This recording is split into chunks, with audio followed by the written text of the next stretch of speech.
Alfred did not know how Edgar and Alessandra had gotten to the point of wanting to marry one another, but he could tell how nervous she seemed.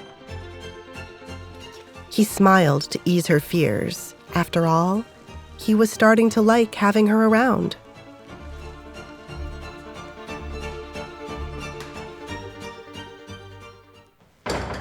Alessandra felt her heart skip a beat when the door closed behind her.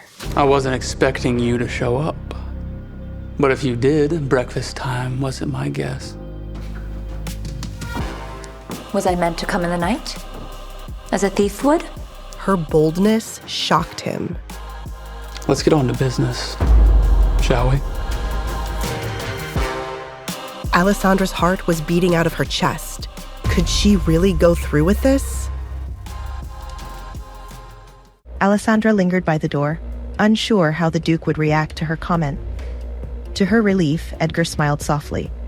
"I suppose if you had come by night, my men might have taken you for a criminal," he shrugged, gesturing to the vacant chair across from him. "Do take a seat. I'm most curious. How did you manage to leave your father's house, considering you are said to never leave? Did you deceive him, or did he permit you to come?" Alessandra carefully considered Edgar's words as she lowered herself into the chair. "I am not complicit with my father, Your Grace. In truth, he would never have consented to my visit. He would call me mad to think you would invite me into your home." "Does your father dislike you?" Edgar inquired bluntly. There was no use in circumlocution when the matter at hand was so pressing. "I do not think he dislikes me, no. He is simply ashamed of me. Who would want a daughter with a reputation like mine in a world such as this?" This comment cut the Duke in a peculiar way, causing a rare surge in sympathy. "It is the duty of a parent to love their child regardless," he said, his voice softening. "It is a pity you were born a baron's daughter. Were you born to a family of farmers, they would have cast you off to tend to the land, no doubt, but you would have known love in other ways." "If I were the daughter of farmers," Alessandra murmured, "they would have no need of me. Perhaps I'd be sold off to the highest bidder rather than hidden behind a mask." "Indeed. It is because you are Barrett's daughter that this has come to pass," Edgar remarked, his tone quiet but knowing. In high society, jealousy is a common ailment, particularly among young women. Alessandra did not argue, conceding his point with a brief nod. "Someone must have envied you greatly." "I can see that now," Edgar continued. "But tell me, why would one who has spent most of her life in hiding seek to marry someone as public as myself? Someone constantly in the spotlight?" "Truthfully, Your Grace," Alessandra said, her voice almost apologetic, "I never intended to ask you about marriage. It was merely a thought that slipped from my lips. I was searching for someone to marry, but I never imagined it would be someone of your stature." She took a breath and continued more earnestly. "I have considered 3 things, Your Grace. First, you value privacy, so I would not be burdened by constant social demands. Second, I could protect you from the attention of others, particularly from those who would seek to intrude. And third, you are a man who could exert control over my family should they become problematic." Alessandra had spent the previous night contemplating the practicality of such a marriage.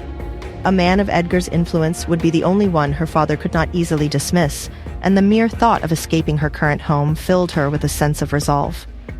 "True," Edgar mused. "I do prefer my privacy, though there are some occasions when social obligations are unavoidable. Family events or functions for business. How could I attend without my wife?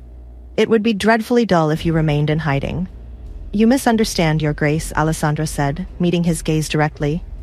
"I never hid myself because I wished to. I did so because I was forced to. I would love to see the world, to attend parties, to dance and be seen. My confidence may be lacking, but I do not wish to live in the shadows anymore." Edgar observed her for a moment, a faint hum of contemplation escaping his lips. He murmured. "A week ago, I would not have entertained such an offer. But today I find myself curious. Let's see where this leads." He placed a paper before her, the elegant edges of the stationery catching the light. "What is this?" Alessandra asked, her gaze moving from the paper to him. "A contract," Edgar said smoothly. "If we are to proceed with this arrangement, it must have terms and conditions naturally." He pushed the paper, ink, and a quill toward her. "Shall we begin?" Edgar asked, his expression unreadable. Alessandra's pulse quickened. She had not expected him to agree so readily. "Is this too easy?" she wondered, her mind racing. She had thought he might question her further, test her more thoroughly. "What are you waiting for?" Edgar's voice broke her reverie. Do not trust me, Alessandra. Of course, she said, reaching tentatively for the quill. Then sign it and be free. This was her chance, to leave all the torture behind. Will Alessandra take the pen and sign it? Will the Duke keep his promise of protecting her? How will her father react to this? Hey, I'm Alessandra. If you're wondering what happens next, download the Pocket FM app now and listen to the exciting episodes of The Duke's Masked Bride.